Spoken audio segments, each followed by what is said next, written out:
record. Dan Ives, Wedbush Securities Global Head of Technology Research, joins us now. Buy rating on Apple, longtime bull. Price target $325. What's your biggest takeaway? I mean, much better than feared. And I think if you go back to sort of the bear thesis, the skeptics, it's sort of that iPhone demand's fallen off a cliff. Actually, I disagree. If you look, Apple Intelligence, especially what we're seeing in the U.S., having a positive impact. And that guidance, that's really reflecting right now. I think you have a trajectory to where you're going to ultimately have accelerated growth in China starting, I think in the June quarter, you could have double-digit China growth as Apple Intelligence launches, we believe ultimately probably in the month of April.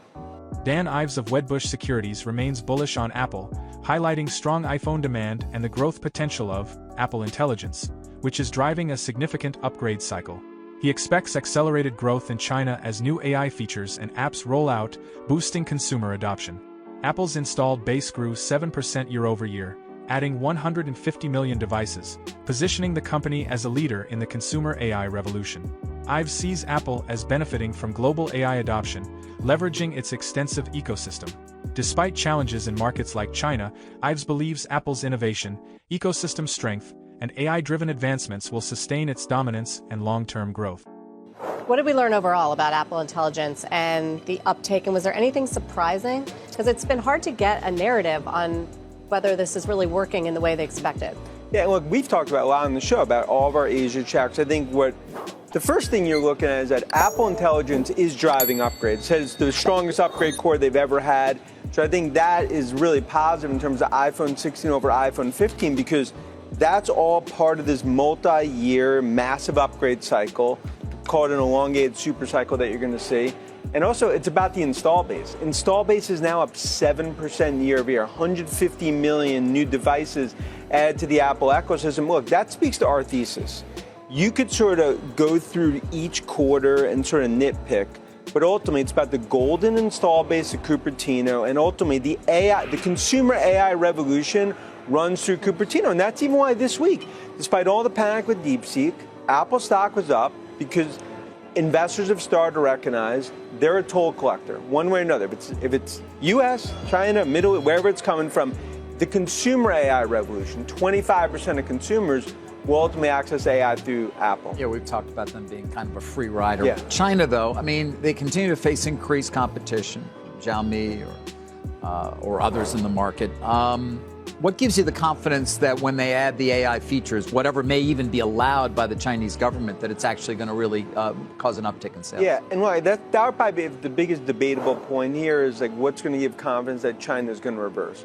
But I think whether it's Baidu, Tencent, in terms of when that partner is announced, part of it is 100 million have been upgraded in basically 3.5, 4 years in China.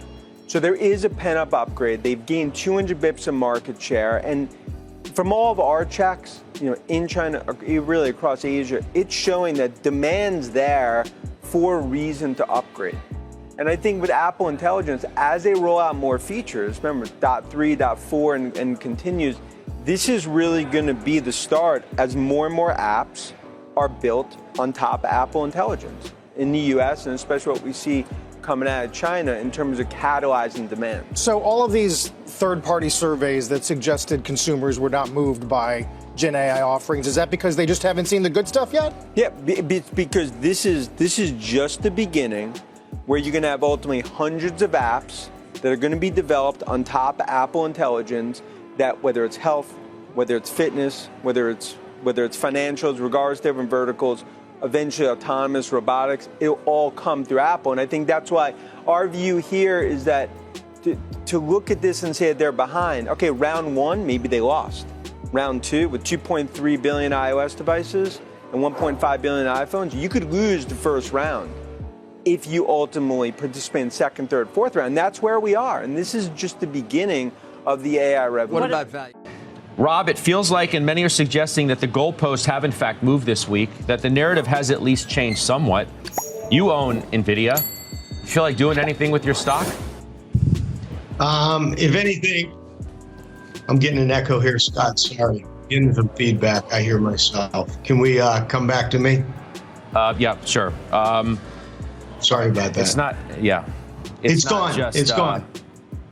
It left. I thank can you, I can Rob. come in. I apologize for that. I was hearing myself speak. But anyway, listen, if you call him Jimmy Jitters, you can call me Robbie the Opportunist in the New Edge side of things, because we expected this volatility from these type of extended price points, and we've seen a lot of it. We did some trading around TSMC as well when we saw the sell-off. So we are underweight Nvidia, but we continue to look for opportunities to buy more of the stock. Longer term, it'd be imprudent, as Jim says, to ignore the risk of inefficient computing power on their overall growth. However, the company continues to have dominant market share. They have a strong moat supported by a developer-friendly ecosystem. We've been a disciplined buyer of this name. We're roughly 50% the weight of the index. And the reality of it is, if you buy at these levels, when you have these recalibrations, it provides a margin of safety in what is still a very cyclical business. There's no doubt that more efficient compute can be an issue, but as Jim said, none of the CapEx from the hyperscalers looks like it's coming in meaningfully, and we still think that Nvidia is going to be the strongest beneficiary of that. And remember, we're up in the recent purchases we made. So let's bring in Steve Weiss, who joins us now on the phone, because he, in fact, has bought more Nvidia today. Tell me why today was the day to do that, given the headlines that we showed our viewers from that wall, the questions that are still out there, the fact that this stock has tried to bounce rather unsuccessfully. So that's all correct. And basically, I agree with everything that Rob said, including, by the way, his aversion to hearing him talk. But the reason I bought it is the headlines today, in part. And it's been a pretty successful strategy with Taiwan Semi, with Netflix, with United Healthcare on high quality permanent compounders to buy the dip. And so what we've seen this week is a lot of frightened holders who perhaps didn't know what they owned, bought the momentum, exiting the stock. So look, I don't know what happens with the meeting of Jensen and Trump. Nobody does. But I can tell you, anybody that's ever met with Trump recently has come out with Trump on their side and supportive of them. So you will come to a situation, of course, with DeepSeek where tech lines up on two sides. You've got the Metas of the world who really want to drive down costs. Yet they said that they're not revising their budget. Nobody should in this. So you're going to win from that with Nvidia. Now, it's not news that Nvidia's margins are going to come under pressure. That, in fact, is Moore's law. The only news is that it may be happening sooner than later, but they will continue to innovate.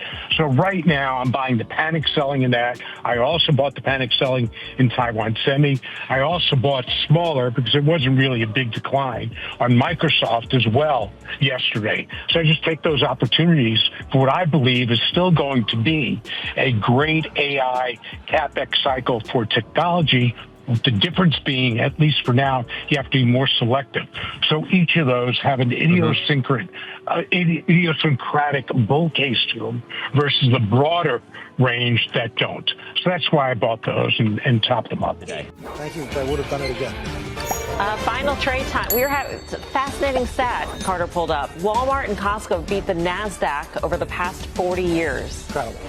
Amazing. Okay, final trade time. Tim. Carter is full of those, by the way, and fortunately we get them all the time on this show. GDX is probably another one. I bet he's done this with gold and the S&P, and it's certainly been a period where gold's had a great run, making fresh new all-time highs. GDX, to me, has been underperforming that. Go buy that. Courtney. We started the show talking about this broadening happening, and in light of Invesco being here, I do think looking at the RSP, which is the equal weight S&P 500, is absolutely worth taking a look at here. Dan, Nathan. I agree with that, especially when you see some of these big names kind of reverse a little bit. I thought Apple's price action today was really bad. I expect maybe the Meta, even though it had a good quarter, to come back into a little bit. Carter, Braxton, worth charting. Well, got to go with one of those singled out earlier today. So Accenture, obviously, some would say a low beta, boring kind of name, but I think you play it for a breakout. Dan Ives of Wedbush Securities highlights Apple's strong position in the consumer AI revolution, driven by its ecosystem growth and the launch of Apple Intelligence. He notes a robust iPhone upgrade cycle and a 150 million device increase in its installed base, anticipating double-digit growth in China as AI features roll out, fueling further adoption and market share gains. Despite challenges and competition, Ives believes Apple's multi-year upgrade, supercycle, and innovations across AI-driven verticals like health and finance ensure its market leadership. Apple's scale and strategy position it as a key player in the global AI transformation. Will Apple's AI focus be enough to maintain its market dominance? Can Apple successfully capture growth in China's competitive tech landscape?